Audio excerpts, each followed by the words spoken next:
আসন্ন ঈদুল আজহাকে সামনে রেখে বাগাসরার ৭ মাইলে জমে উঠেছে পশুর হাট। ছোট ও মাঝারি পশুর চাহিদা বেশি। ৭ মাইল থেকে আমাদের প্রতিনিধির পাঠানো তথ্য ও ভিডিওচিত্রে ডেস্ক রিপোর্ট। ঈদুল আজহাকে সামনে রেখে জমে উঠেছে ৭ মাইলের পশুর হাট। ছোট ও মাঝারি পশুর চাহিদা বেশি। এবারে এই হাট থেকে ছাগল যাচ্ছে ঢাকায়। এই হাটে দেশের বিভিন্ন জেলা থেকে আসছেন ক্রেতা ও ব্যবসায়ীরা। পরম যত্নে লালন পালন করা কোরবানির পশু ও ক্রেতা বিক্রেতাদের ভিড়ে সরগম হাট। মঙ্গলবার ৩ জুন দুপুরে উপজেলার একমাত্র পশুর হাট ঘুরে দেখা গেছে, হাটে প্রচুর গরু ও ছাগল উঠেছে, যেন তিল ধারণের ঠাঁই নাই। দূর দূরান্তের ব্যবসায়ী ও খামারিরা ট্রাক, মিনি ট্রাক, নসিমন সহ বিভিন্ন যানবাহনে করে গরু ও ছাগল নিয়ে এসেছে। হাটে গরু ও ছাগল ক্রেতা বলেন, হাট থেকে মাঝারি আকারের পশু কিনেছি।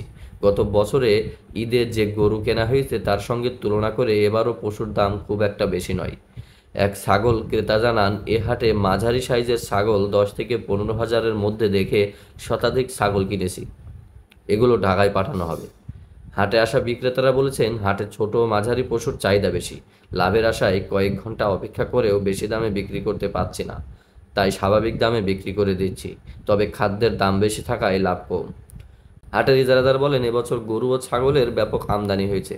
ক্রেতা বিক্রেতা শান্তিপূর্ণ পরিবেশে কেনাবেচা করার জন্য নিরাপত্তা ব্যবস্থা জোরদার করা হয়েছে, যাতে কেউ প্রতারণার শিকার না হন। প্রশাসনের পক্ষ থেকেও পর্যবেক্ষণ সার্বক্ষণিকভাবে চলছে।